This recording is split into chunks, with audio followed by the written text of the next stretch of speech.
Assalamualaikum warahmatullahi wabarakatuh. Halo semuanya, hari ini kami dari kelompok 2 manajemen perpajakan akan menjelaskan tentang perencanaan pajak penghasilan atau PPh Badan. Saya akan memperkenalkan anggota dari kelompok 2. Yang pertama ada saya. Nama saya Tika Putri Lestari, NIM 1906020066. Selanjutnya ada Apriliani Wahyu yang berNIM 1906020097. Halo, perkenalkan nama saya Apriliani. Lalu ada Dwi Dara Kusuma yang berNIM 1906020029. Baik, perkenalkan nama saya Dwi Dara Kusuma. Yang terakhir ada Sri Handayani yang berNIM 1906020021. Hai, nama aku Sri Handayani.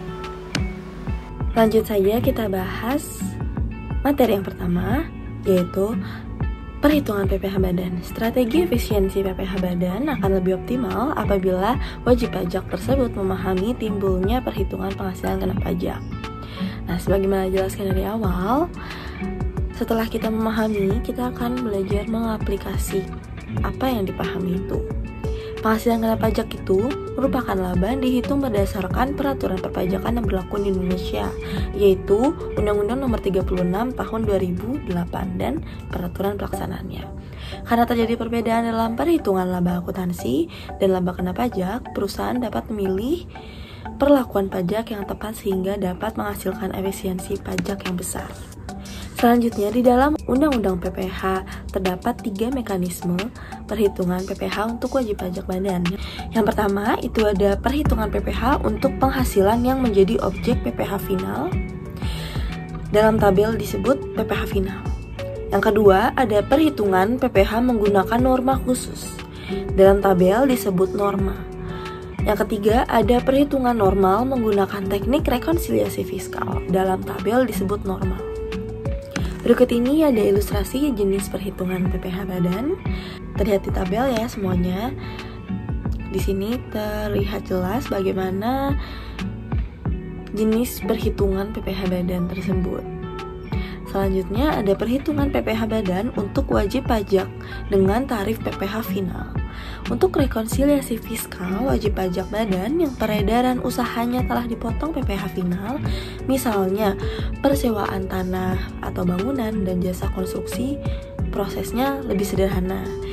Dalam contoh tabel 8.1, dimisalkan PT A mendapatkan penghasilan sewa kantor dari para tenan yang terdiri dari wajib pajak orang pribadi dan badan senilai 100 miliar. Seluruh tenan badan telah menunaikan kewajibannya memotong PPh final sebesar 10% dari total nilai sewa sebesar 9 miliar sehingga PT A memperoleh bukti potong PPh final sesuai dengan ketentuan pasal 4 ayat 2 UU PPh sebesar 9 miliar.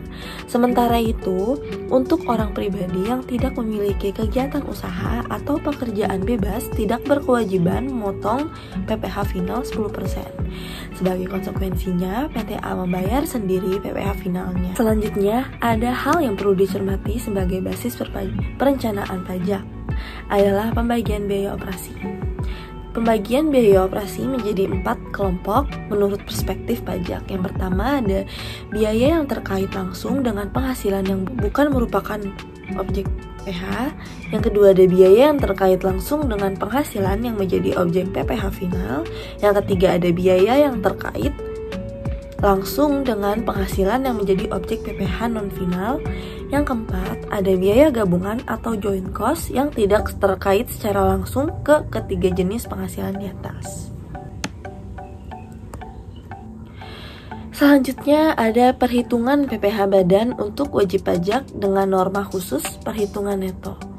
Untuk rekonsiliasi fiskal wajib pajak badan yang akan norma khusus penghasilan neto sesuai dengan pasal 15 Undang-Undang PPh. Prosesnya setingkat lebih kompleks dibandingkan PPh final.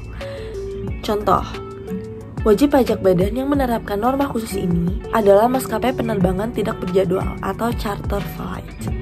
Dimisalkan dalam contoh pada tabel 8.1, PTB mencatat pendapatan sewa pesawat senilai 100 miliar. Para penyewa yang merupakan wajib pajak badan telah memotong PPh pasal 15 sebesar 1,8% atau 1,8 miliar. Hal ini diatur di dalam pasal 15U Undang-Undang PPh. Selanjutnya, ketentuan Undang-Undang PPh tersebut dijabarkan lebih lanjut dengan Keputusan Menkeu nomor 475 KMK 04/1996. Berdasarkan ketentuan yang sama, norma penghasilan neto untuk PTB adalah 6%. Hal yang perlu dicermati di dalam praktik saat perhitungan PPh dengan norma khusus penghasilan neto untuk charter pesawat ini adalah tarif PPh badan yang harus diterapkan ketika sudah diperoleh penghasilan neto tersebut. Ada sedikit perdebatan nih tentang tarif PPh badan yang seharusnya diterapkan.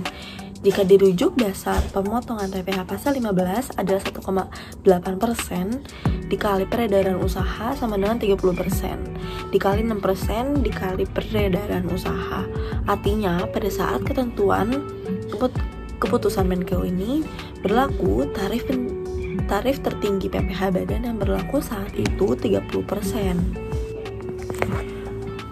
Selanjutnya ada perhitungan PPh badan fiskal secara normal dengan teknik rekonsiliasi fiskal. Berdasarkan tabel 8.1, khususnya Undang-Undang Perhitungan Normal di kolom 5 dapat dirinci kembali menjadi 3, yaitu yang pertama perhitungan PPh badan untuk pengusaha yang tergolong UMKM, yang kedua ada perhitungan PPh badan untuk selain UMKM dan selain BUT, yang ketiga ada perhitungan PPh badan untuk bentuk usaha tetap.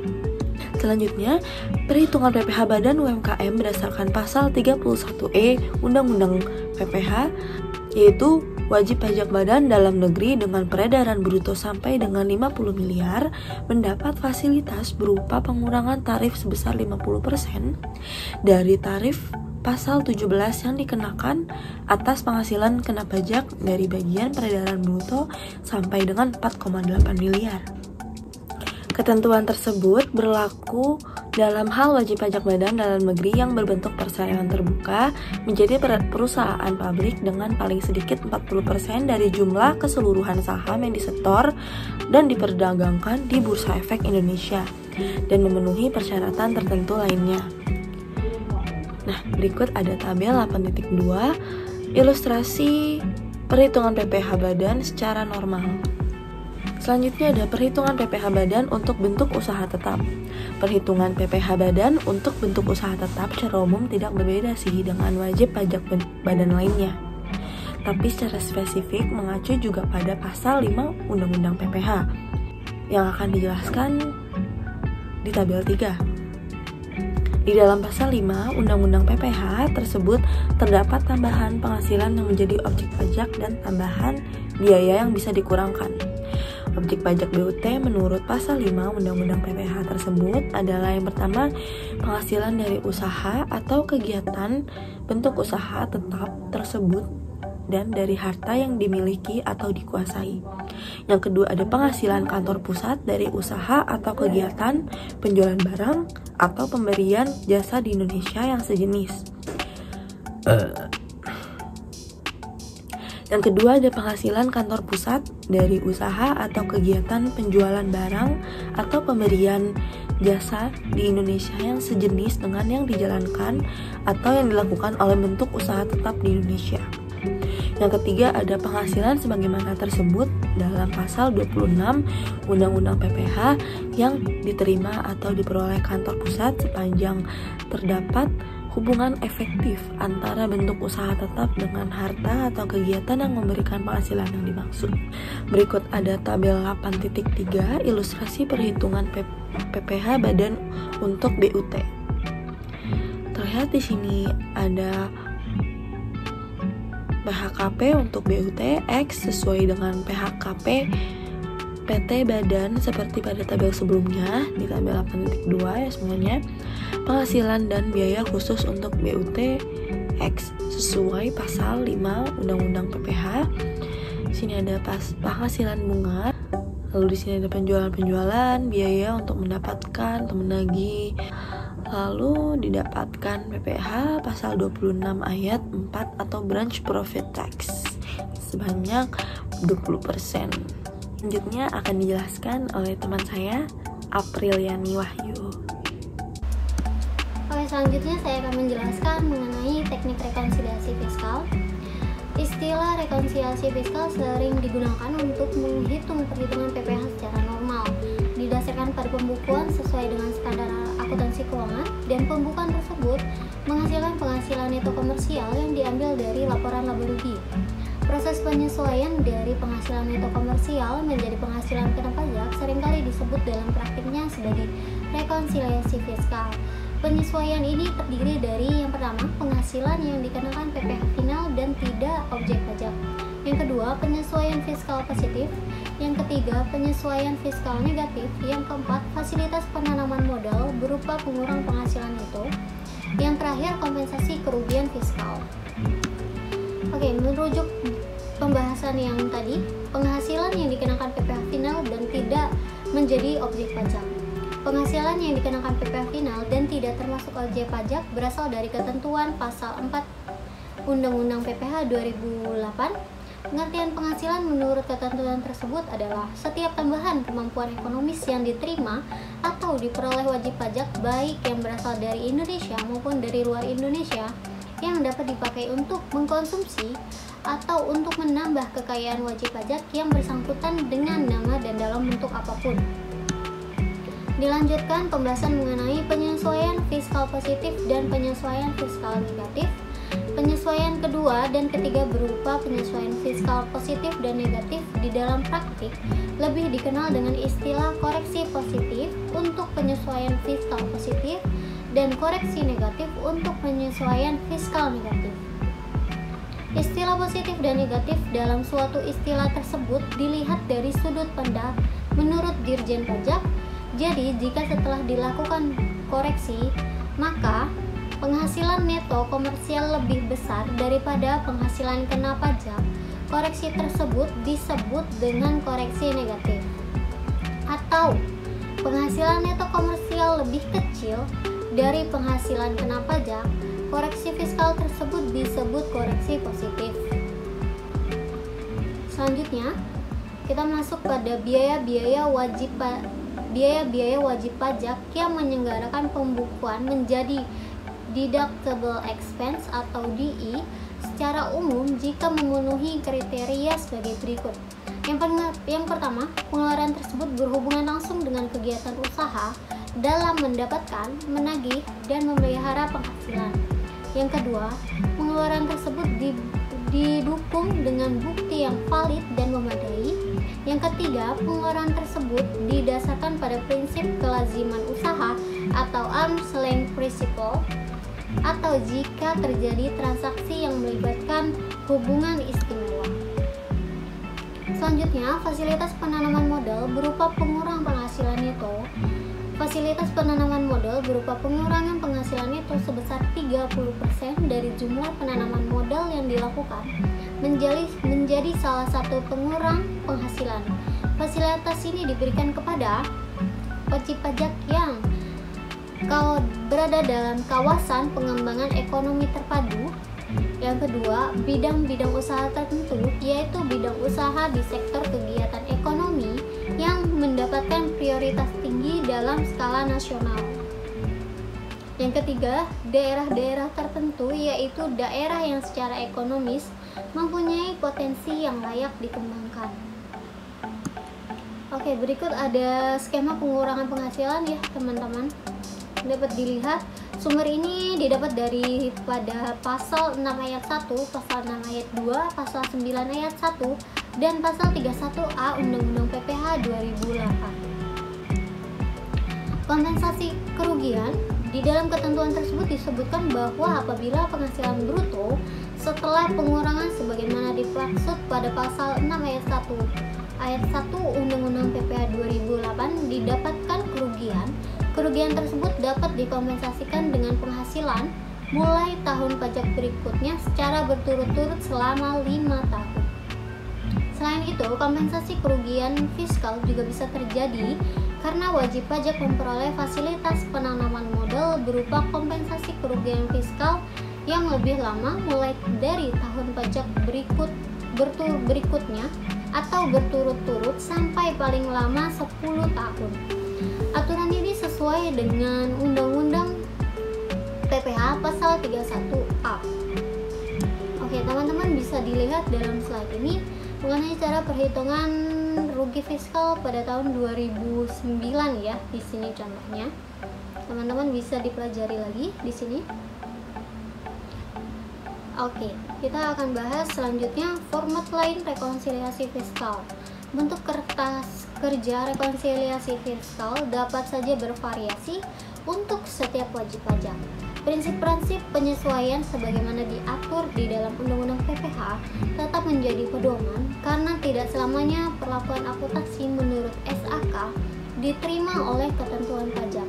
Di dalam praktik seringkali digunakan format kertas kerja fiskal yang mengacu pada kertas kerja neraca lajur atau trial balance wajib pajak badan. Berikut ilustrasinya akan dijelaskan oleh rekan saya Sri Handayani dalam video berikutnya. Baik, terima kasih Mbak Apri atas penjelasannya. Saya akan melanjutkan tentang ilustrasi dari rekonsiliasi fiskal. Nah, rekonsiliasi fiskal ini mengacu pada neraca lajur. Angka-angkanya itu akan merujuk pada tabel sebelumnya. Berikut adalah rekonsiliasi fiskal berbasis neraca lajur. Mungkin teman-teman bisa simak dari slide yang kami tampilkan. Lalu di atasnya itu ada tabel 8.8 rekonsiliasi fiskal berbasis neraca lajur, dan di bawahnya itu ada rekonsiliasi fiskal juga berbasis neraca lajur kelanjutan dari yang di tabel atas. Lalu selanjutnya ada menunda penghasilan. Nah, menunda penghasilan ini dimisalkan pembukanya itu pada PTX ditutup pada tanggal 31 Desember 2012. Pada bulan Desember tersebut terdapat lonjakan permintaan nih. Nah, pajaknya itu atas laba akibat lonjakan permintaan tersebut sudah harus dibayar paling lambat itu bulan April 2013. Nah, di samping itu, angsuran PPh pasal 25 tahun berikutnya otomatis akan menjadi lebih besar. Bila kemungkinannya PTX dapat melakukan pendekatan kepada konsumen dan menjual barangnya pada awal bulan Januari 2013. Dengan demikian, pembayaran pajaknya dapat ditunda 1 tahun. Selain itu juga, pada PSAK 23, penyesuaian itu pada tahun 2014, pendapatan, sebagaimana telah dijelaskan dalam pembahasan kreatif accounting sebelumnya, juga harus dipertimbangkan. Tujuannya adalah agar kriteria pengakuan pendapatan tidak dilanggar. Pertimbangan ini berkaitan dengan proses audit oleh kantor akuntan publik yang menilai kewajaran penyajian dan kepatuhan perusahaan terhadap seluruh SAK. Nah, di sini ada tabel 8.9. Pada tabel 8.9 ini yaitu alternatif 1 menggambarkan pengakuan penghasilan ditunda. Pada tabel 8.9 ini perencanaan itu pajak dalam penundaan penghasilan atau mempercepat biaya. Nah, ada uraiannya, lalu ada norma alternatif 1 dan alternatif 2. Mungkin teman-teman bisa simak dari tabel tersebut. Lalu ada alternatif kedua nih. Nah, alternatif keduanya ini menjelaskan pembebanan biaya dipercepat. Jadi, kedua alternatif tersebut menghasilkan efek pajak yang sama. Namun demikian, keputusan bisa berbeda antara satu perusahaan dengan perusahaan lain karena faktor dalam pengambilan keputusan tidak hanya dari pertimbangan pajaknya. Untuk mempercepat pembebanan biayanya itu, contohnya pada tabel 8.9 yang di slide sebelumnya, khususnya alternatif kedua dapat dijadikan ilustrasi dalam kasus ini. Nah, pada akhirnya itu tahun fiskal sebaiknya dilakukan review untuk melihat apakah ada biaya-biaya yang dapat segera dibebankan pada tahun ini, misalnya biaya konsultan hukum, konsultan pajak, dan auditor. Dengan demikian, seperti halnya dengan penundaan penghasilan, langkah seperti ini akan menunda pembayaran pajak setahun. Di sisi lain, konsekuensinya itu pembebanan biaya seperti di atas dapat mengakibatkan pemotongan pajak seperti PPh pasal 23 atau PPh pasal 4 ayat 2. Sudah harus dilakukan. Nah, tergantung ketentuan pajak yang berlakunya. Untuk itu, perusahaan juga harus mempertimbangkan aspek perpajakan yang satu ini. Nah, di sini ada memasukkan program CSR sebagai sumbangan yang boleh dikurangkan. Nah, CSR ini atau Corporate Social Responsibility diterjemahkan ke dalam bahasa Indonesia menjadi tanggung jawab sosial dan lingkungan sebagaimana tertuang di dalam UU Perseroan Terbatas Undang-Undang Nomor 40 Tahun 2007. Nah, program CSR ini membawa dampak positif bagi profitabilitas perusahaan. Dan di sisi pajak, biaya CSR dapat mengurangi presentasi PPh badan yang dibayarkan. Akan tetapi, karena profitabilitas meningkat, besaran PPh badan juga akan meningkat. Dari sudut hukum positifnya, pemerintah Indonesia telah memberikan insentif biaya sumbangan yang tercakup di dalam program CSR sebagai pengurangan PPh. Ketentuan tersebut tertuang dalam pasal 6 ayat 1 Undang-Undang PPh nomor 36 tahun 2008 dan peraturan pelaksana lainnya, yaitu peraturan pemerintah nomor 93 garing 2010, peraturan Kemenku nomor 76 garing PMK.03 garing 2011. Nah, apa sih dari tujuan intensif ini? Nah, tujuannya itu untuk membantu program pemerintah serta memberi kesempatan kepada wajib pajak untuk turut berperan serta dalam yang pertama, penanggulangan bencana sosial, yang kedua ada pengembangan ilmu sosial dan teknologi di Indonesia, yang ketiga ada pengembangan pendidikan di Indonesia, yang keempat ada pembinaan olahraga di Indonesia, dan terakhir yaitu pembiayaan pembangunan infrastruktur sosial di Indonesia, sumbangan dalam rangka penanggulangan bencana nasional. Nah, untuk mengoptimalkan kredit pajak itu, ketika kita mau mengoptimalkan kredit pajak, PPh yang dapat dikreditkan antara lain, yang pertama ada PPh pasal 22 atas import atau pembelian solar dari Pertamina, yang kedua ada PP pasal 23 dan bunga nebatik royalti, nomor 3 ada pasal 24 yang di luar negeri, dan yang keempat STP PPh pasal 25 hanya pokok pajak baik telah dibayar maupun belum. Nah, ketika menyusun rekonsiliasi fiskal, perusahaan itu harus memperoleh keyakinan yang cukup bahwa pajak yang dipotong atau dipungut pihak lain benar-benar telah disetor oleh pemotong atau pemungut pajak kas negara. Lalu salah satunya itu dengan cara melakukan ekualisasi setiap bulan antara bukti fisik pemungutan PPh 22 dan atau pemotongan PPh pasal 23 dengan uang muka PPh terkait yang telah dicatat neraca.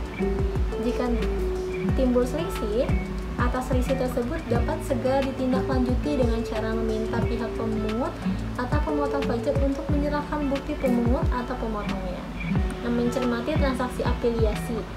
Jadi jenis transaksi afiliasi itu ada 3. Yang pertama ada untuk transaksi usaha. Nah, untuk transaksi usaha ini tertuang sesuai pasal 18 ayat 3 Undang-Undang PPh, Dirjen Pajak berwenang menentukan kembali besarnya penghasilan dan biaya untuk menghitung besarnya penghasilan kena pajak bagi wajib pajak yang memiliki hubungan istimewa dengan wajib pajak lainnya sesuai dengan kewajaran dan kelaziman usaha yang tidak dipengaruhi oleh hubungan istimewa. Nah, untuk yang kedua yaitu ada untuk pinjaman. Untuk pinjaman ini sesuai pasal 18 ayat 1 Undang-Undang PPh, Menteri Keuangan berwenang untuk menentukan tingkat bunga yang wajar atas transaksi utang piutang antar pihak yang mempunyai hubungan istimewa. Ketiga ada atas transaksi utang piutang.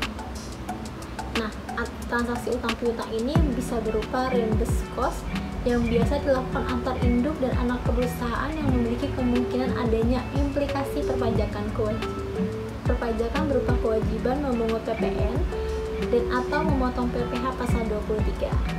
Hal ini dapat terjadi apabila pihak pajak mengindikasikan adanya objek pemungutan PPN dan objek pemotongan pajak atas transaksi utang piutang afiliasi tersebut. Nah, dari transaksi afiliasi itu juga ada nih yang harus kita antisipasi dari resiko dalam transaksi afiliasi.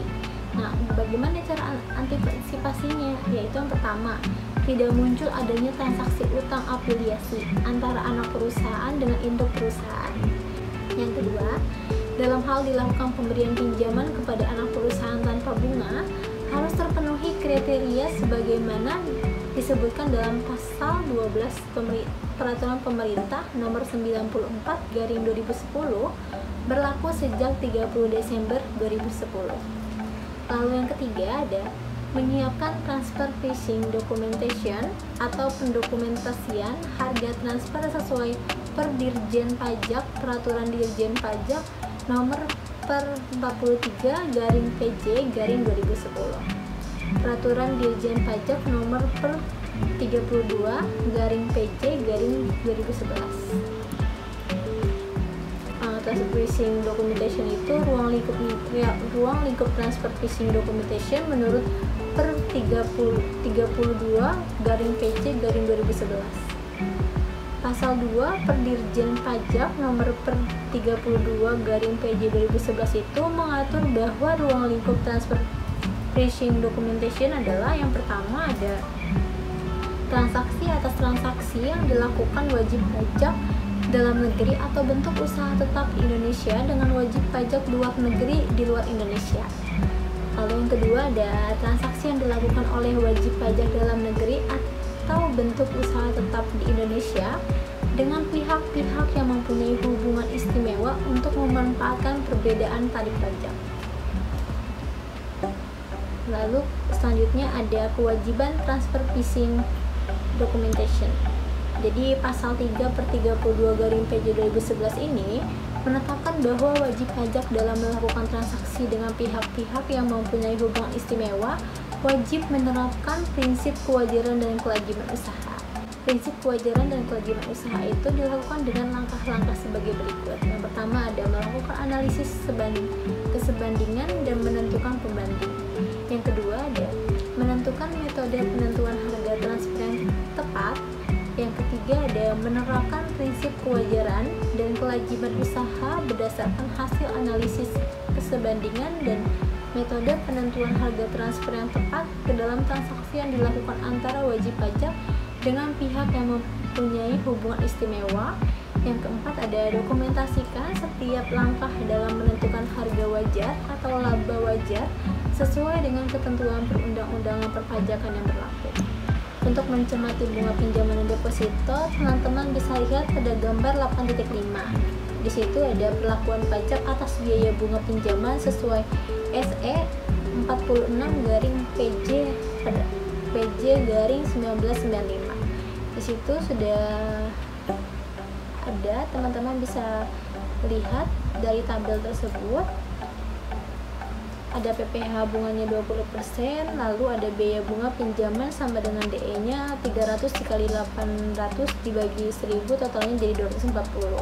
Mungkin teman-teman bisa lihat dari tabel tersebut. Jadi bila perusahaan tidak mempunyai utang, hal ini tidak menjadi masalah. Akan tetapi, bila perusahaan tersebut mempunyai utang dengan tingkat bunga yang lebih besar dari tingkat bunga deposito, perusahaan tersebut akan mengalami kerugian karena berdasarkan surat edaran Dirjen Pajak nomor SE 6/PJ/1995 itu sebagai bunga atas utang tersebut tidak dapat dikurangkan sebagai biaya. Nah, untuk menyiapkan daftar nominatif biaya entertainment. Jadi, untuk menyiapkan daftar nominatifnya itu, perusahaan dalam menyusun laporan keuangan fiskal langsung melakukan koreksi fiskal positif atas biaya jamuan. Dengan demikian, perusahaannya itu akan membayar pajak lebih besar 25% mulai dari tahun 2010 dari total biaya entertainment yang dikoreksi positif untuk menghindari beban pajak yang seharusnya. Nah, perusahaan itu membuat daftar nominatif sesuai surat edaran Dirjen Pajak nomor SE 27/PJ.22/1986 dan melampirkannya dalam SPT tahunan PPh Badan serta menyimpan bukti pendukung pengeluaran entertainment tersebut. Dengan demikian, perusahaan akan memperoleh penghematan pajak sebesar 25% dari biaya entertainment yang boleh digunakan. Nah, di sini ada penyiapan daftar nominatif biaya entertainment. Teman-teman bisa lihat pada tabel 8.11 daftar nominatif biaya entertainment dan sejenisnya. Di sana ada tabelnya. Lalu pada 8.12 ini perencanaan pajak untuk biaya jamuan. Teman-teman bisa lihat dari tabel 8.12. Di situ ada deskripsinya, biayanya, lalu ada alternatif 1 dan alternatif 2 pada komersial dan fiskal.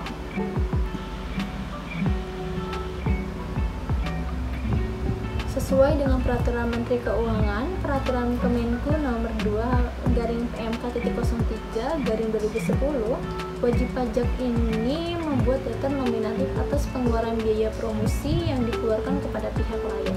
Nah, ini tabel 8.13 itu, yaitu teman-teman bisa lihat bahwa pada tabel 8.13 daftar nominatif biaya promosi. Nah, mensiasati pengisian formulir 17712 itu perincian HPP, biaya usaha lainnya, dan biaya luar usaha secara komersial. Sebagaimana diatur di dalam Peraturan Menteri Keuangan, Peraturan Kemenku Nomor 79/PMK.01/2015 ya. Nah, fungsi tersebut itu diimplementasikan dengan cara melakukan rekonsiliasi data wajib pajak dalam rangka intensifikasi. Nah, selanjutnya itu, berdasarkan temuan rekonsiliasi tersebut, AR ini mengirimkan surat himbauan kepada wajib pajak. Rekonsiliasi data wajib pajak tersebut menjadi istilah legal formal untuk proses mapping objek pajak. Selanjutnya akan dijelaskan oleh rekan saya, yaitu Bidara Kusuma. Baik, terima kasih kepada rekan Sri Handayani. Selanjutnya kita akan membahas tentang pos pembelian bahan atau barang dagang, pos persediaan awal dan pos persediaan akhir, di mana dalam menentukan HPP berdasarkan mutasi barang, wajib pajak lebih mudah mengisi formulir 1771 bagian 2 tersebut. Namun, dengan demikian seringkali nilai HPP yang ada di dalam laporan laba rugi tidak termasuk atau tidak berbentuk mutasi barang dengan formula persediaan awal ditambah pembelian dikurangi persediaan akhir sama dengan HPP. Nilai HPP tersebut langsung total angka tanpa ada formula tersebut. Sebagai alternatif solusinya, agar lebih mudah proses mapping ke laporan laba rugi, detail serta buku besar, pos pembelian bahan atau barang dagang, pos persediaan awal dan pos persediaan akhir pada formulir 1771 bagian 2 dikosongkan saja. Sebagai gantinya, biaya HPP dicantumkan di biaya lainnya. Dengan demikian, patokan utama mapping adalah HPP, yaitu pada laporan laba rugi wajib pajak. Nah, di sini kita bisa melihat bentuk format dari formulir 1771 bagian 2 dari Departemen Keuangan RI Direktorat Jenderal Pajak. Lalu yang selanjutnya adalah pos gaji, upah, bonus, gratifikasi, honorarium, THR, dan sebagainya, di mana angka pada pos gaji, upah, bonus, gratifikasi, honorarium, dan THR tersebut ditandingkan dengan angka objek pajak PPh pasal 21 yang telah dilaporkan WP di dalam SPT PPh pasal 21 masa Desember. Lalu, ketika muncul perbedaan yang signifikan, akun representatif atau AR dapat melakukan konfirmasi dan klarifikasi tertulis kepada WP atau wajib pajak. Perbedaan tersebut biasanya terjadi karena nilai menurut pos biaya di formulir 1771 bagian 2 tersebut lebih besar dari objek PPh pasal 21 yang sudah dilaporkan di SPT. Dengan cara di atas, sekilas ada potensi pada objek PPh pasal 21 yang belum dilaporkan oleh wajib pajak. Nah, saya akan menyebutkan beberapa contoh non-objek pajak PPh pasal 21 yang sering kita temukan di dalam praktek dan wajib pajak perlu memilah-milah biayanya. Yang pertama ada biaya provisi, imbalan kerja sesuai PSAK nomor 24. Lalu yang kedua ada biaya provisi bonus sepanjang biaya tersebut merupakan pembentukan cadangan dan dikoreksi fiskal di PPh badan. Lalu selanjutnya ada biaya makan minum pegawai dalam bentuk natura. Lalu ada biaya fasilitas kendaraan dinas pegawai dengan jabatan tertentu. Lalu ada biaya iuran jaminan hari tua ke BPJS Ketenagakerjaan, biaya iuran pensiun ke dana pensiun yang pendiriannya disahkan oleh Menteri Keuangan, dan yang terakhir ada biaya PPh pasal 21 yang ditanggung pemberi kerja dan tidak dijadikan sebagai tunjangan pajak. Selanjutnya ada pos biaya transportasi, di mana dalam Formulir 1771 bagian 2 seringkali dikaitkan dengan objek pemotongan PPh pasal 23. Kantor pajak dapat melakukan ekualisasi atau rekonsiliasi saldo biaya transportasi tersebut dengan objek pajak yang sudah dilaporkan SPT PPh pasal 23. Jika ada selisih yang cukup signifikan yang biasanya ditunjukkan dengan biaya transportasi pada objek pajak PPh pasal 23 di SPT, wajib pajak perlu mewaspadai kemungkinan munculnya surat permintaan klarifikasi dari kantor pajak. Untuk itu, wajib pajak perlu memisahkan transaksi mana saja yang merupakan objek pemotongan PPh. Salah satu caranya adalah dengan menuliskan kode unik di awal setiap deskripsi yang ada di jurnal transaksi. Pembahasan lebih detail tentang hal ini diuraikan pada bab yang menjelaskan perencanaan PPh pasal 23. Hal lain yang perlu dicermati adalah tidak setiap transaksi biaya transportasi yang menjadi objek PPh pasal 23 harus dipotong pada saat didebit beban. Selanjutnya adalah pos biaya sewa, di mana pos biaya sewa dalam formulir 1771 bagian 2 biasanya dikaitkan dengan objek pemotongan PPh seperti terangkum pada tabel 8.14 yang telah dilaporkan di SPT Masa. Kadangkala, biaya sewa bukan merupakan objek pemotongan PPh karena biaya sewa tersebut merupakan amortisasi uang muka atau prepaid rent. Hal ini sering terjadi pada sewa tanah atau sewa bangunan sehingga pemotongan pajaknya terjadi pada saat pembayaran uang muka sewa. Lalu selanjutnya ada pos biaya bunga pinjaman, di mana pos biaya bunga pinjaman di dalam formulir 1771 bagian 2 biasanya dikaitkan dengan objek pemotongan PPh pasal 23 atau PPh pasal 26 tergantung status objek pajaknya. Jika pemberi pinjamannya merupakan wajib pajak dalam negeri, pemotongan pajaknya mengacu pada PPh pasal 23 dalam Undang-Undang Pajak Penghasilan. Sedangkan bila pemberi pinjamannya merupakan wajib pajak luar negeri, pemotongan pajaknya mengacu pada PPh pasal 26 dalam Undang-Undang Pajak Penghasilan. Pemisahan objek pemotongan PPh atas imbalan bunga di buku besar relatif mudah karena transaksinya dilakukan secara periodik dan teratur, sebulan sekali atau 6 bulan sekali ataupun bisa dilakukan dalam kurun waktu 1 tahun sekali.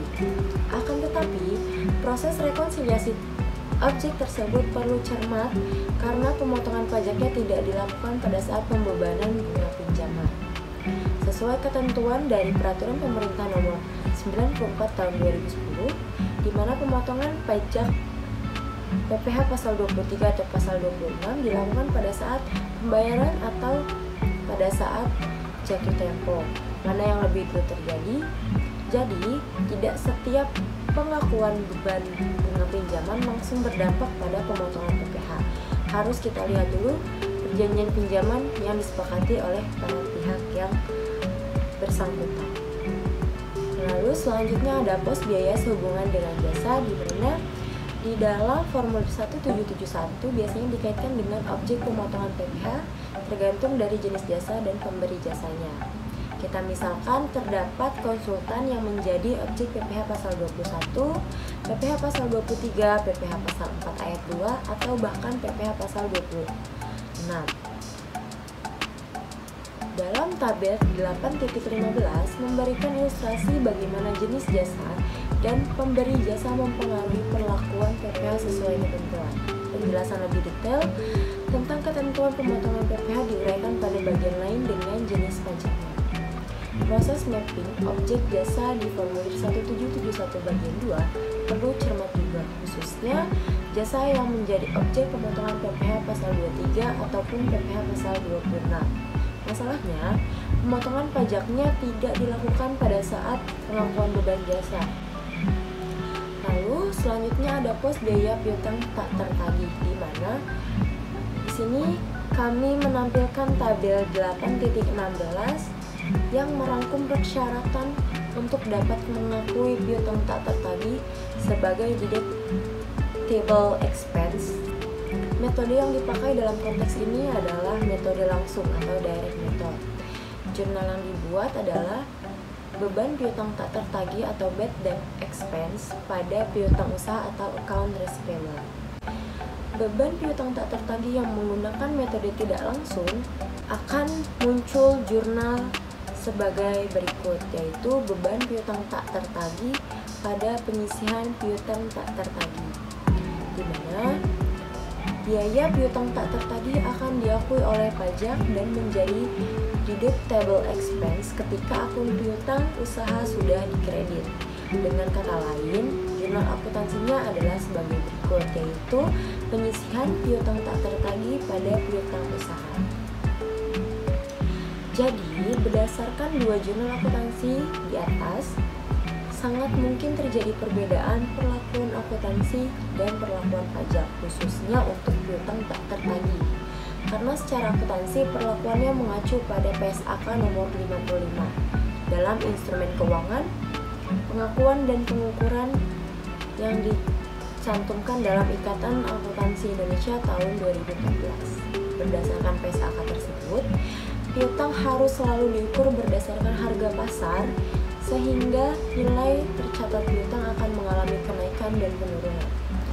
Pada saat terjadi penurunan nilai, wajib pajak harus mengakui CKPN atau cadangan kerugian penurunan nilai, karena pengakuan beban piutang tak tertagih akan berkaitan dengan CKPN yang masih menjadi non-deductible expense karena masih berbentuk penyisihan atau pembentukan dari dana cadangan, kecuali untuk 4 kelompok lembaga yang ada di tabel 8.16. Selanjutnya ada pos biaya royalti, di mana dalam formulir 1771 bagian 2 seringkali dikaitkan dengan objek pemotongan PPh pasal 23 atau PPh pasal 26. Kantor pajak dapat melakukan ekualisasi atau rekonsiliasi saldo biaya royalti dengan objek pajak yang sudah dilaporkan di dalam SPT masa PPh. Sebagaimana penjelasan tentang saat pemotongan PPh pasal 23 dan pasal 26, wajib pajak perlu mencermati saat pemotongan PPh sesuai dengan peraturan pemerintah nomor 94 tahun 2010. Lalu ada pos biaya pemasaran atau biaya promosi. Sesuai dengan ketentuan peraturan Kementerian Keuangan nomor 2 garis miring PMK.03 garis miring tahun 2010 untuk kepentingan pajak, pos pada biaya pemasaran atau biaya promosi ini harus didukung dengan daftar normatif, yaitu uraian lebih detail dijelaskan bagian lainnya sebelum yang membahas menyiapkan daftar normatif biaya promosi. Selanjutnya ada biaya lainnya, di mana pos biaya lainnya merupakan tampungan dari biaya-biaya yang tidak termasuk di pos-pos biaya di atas. Setiap wajib pajak memiliki jenis akun biaya yang berbeda tergantung jenis usaha dan kebutuhannya. Secara akuntansi, penentuan akun-akun tersebut diatur di dalam PSAK nomor 1, yaitu penyajian laporan keuangan, karena di dalam PSAK nomor 1 hanya diatur pos-pos laporan laba rugi secara minimal. Lalu selanjutnya ada memanfaatkan program amnesti pajak secara optimal, di mana amnesti pajak atau sering kita singkat di dalam praktik adalah TA atau tax amnesty. Secara ringkas, program tax amnesty tersebut bersifat sukarela, tapi sangat diharapkan agar setiap wajib pajak ikut karena fasilitas tax amnesty yang ditawarkan. Program tax amnesty tersebut secara konseptual merupakan voluntary disclosure program yang sudah diterapkan di banyak negara. Ada yang sukses dan tentu pula ada yang tidak sukses. Bagaimana cara kita memahami dari amnesti pajak? Amnesti pajak atau tax amnesty didefinisikan sebagai penghapusan pajak yang seharusnya terutang, tidak dikenai sanksi administrasi perpajakan dan sanksi pidana di bidang perpajakan, dengan cara mengungkap harta dan membayar uang tebusan sebagaimana diatur di dalam Undang-Undang Tax Amnesty Pasal 1. Berdasarkan definisi tersebut, ada 4 unsur yang terkandung di dalam definisi pengampunan pajak, yaitu ada pajak yang seharusnya terutang dihapus, Lalu tidak ada sanksi administrasi perpajakan dan sanksi pidana di dalam bidang perpajakan. Lalu selanjutnya ada penerimaan teks amnesti mengungkapkan harta dan membayar uang tebusan, dan yang terakhir ada prosedurnya sesuai dengan Undang-Undang Pengampunan Pajak.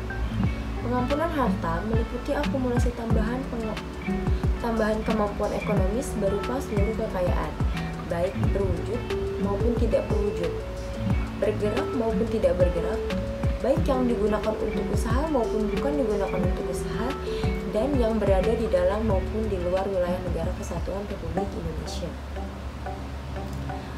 Lalu, untuk dasar penentuan nilai harta tambahan yang diikutkan dalam program teks amnesti mengacu pada ketentuan untuk kas berdasarkan nilai nominal pada akhir tahun pajak terakhir. Lalu untuk selain kas, akan berdasarkan nilai wajar, yaitu nilai yang menggambarkan kondisi dan keadaan dari aset sejenis atau setara berdasarkan penilaian wajib pajak pada akhir tahun pajak terakhir. Lalu yang terakhir untuk harta non-rupiah dipakai kurs pajak pada akhir tahun pajak terakhir. Lalu kita akan memahami apa sih latar belakang dari program teks amnesti di Indonesia. Ada beberapa latar belakang yang menyebabkan akhirnya pemerintah di Indonesia memilih program teks amnesti untuk mengatasi defisit APBN yang semakin besar. Latar belakang tersebut tertuang di dalam penjelasan Undang-Undang Pengampunan Pajak Nomor 11 Tahun 2016, yaitu yang pertama, ada pertumbuhan ekonomi nasional beberapa tahun terakhir ini melambat seiring dengan penurunan realisasi penerimaan pajak. Lalu selanjutnya ada likuidasi dalam negeri diperlukan untuk pertumbuhan ekonomi Indonesia. Selanjutnya banyak harta dari warga negara Indonesia yang ditempatkan di luar negara kesatuan Republik Indonesia yang seharusnya dapat menambah likuiditas di dalam negeri. Lalu ada sebagian harta di luar negara kesatuan Republik Indonesia yang belum dilaporkan oleh wajib pajak pada SPT PPH, sehingga ada konsekuensi pajak jika harta tersebut dibandingkan dengan harta yang sudah dilaporkan di SPT. Selanjutnya ada keraguan wajib pajak untuk membawa kembali atau mengalihkan harta mereka dan menginvestasikannya dalam kegiatan di Indonesia.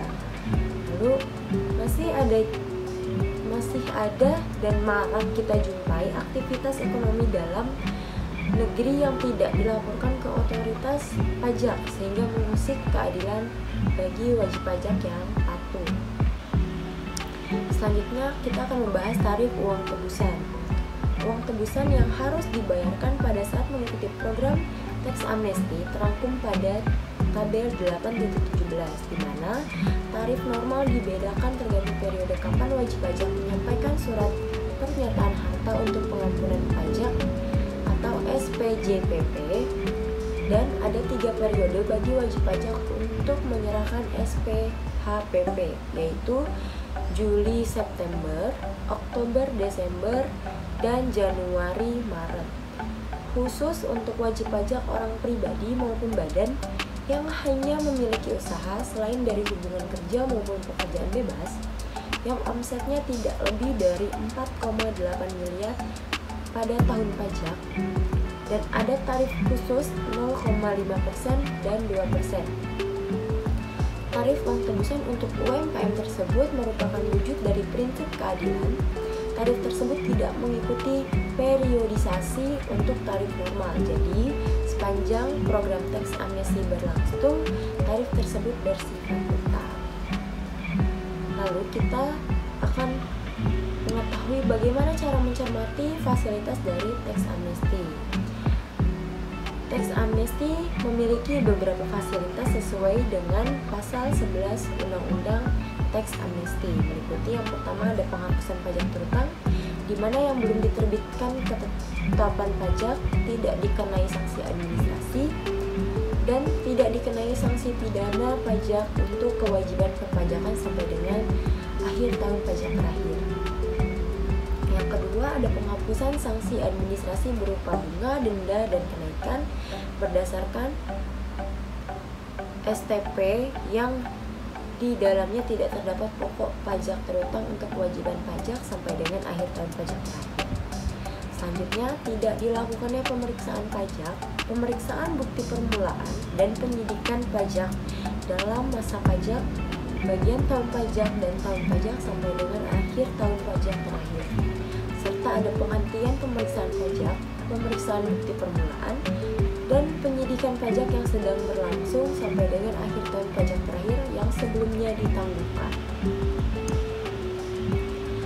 Lalu pembetulan SPT yang disampaikan dianggap bukan pembetulan. Secara ringkas dan sederhana, analisis biaya manfaat terkait dengan teks amnesti terlihat pada gambar 8.7. Pada intinya, WP atau wajib pajak dapat mengikuti program teks amnesti ataupun tidak mengikuti. Ketika wajib pajak ikut program teks amnesti, ada dua kemungkinan yang terjadi, yaitu seluruh harta telah diungkapkan atau ada yang belum diungkapkan.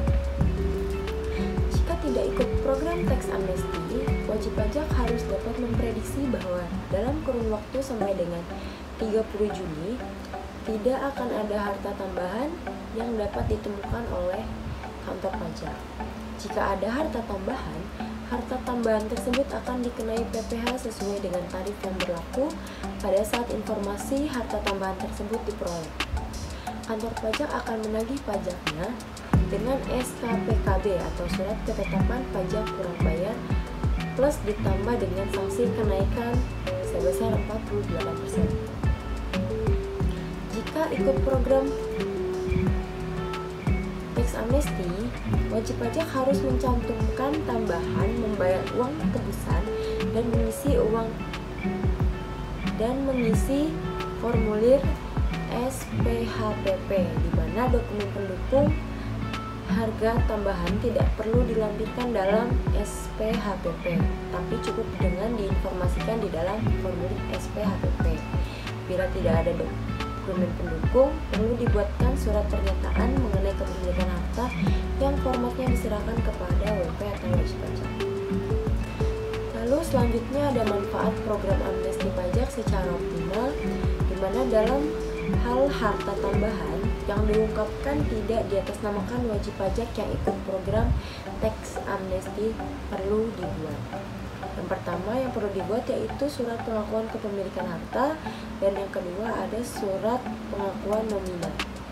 Di mana surat pengakuan kepemilikan harta yaitu surat pengakuan bahwa wajib pajak yang memiliki harta diatasnamakan orang lain.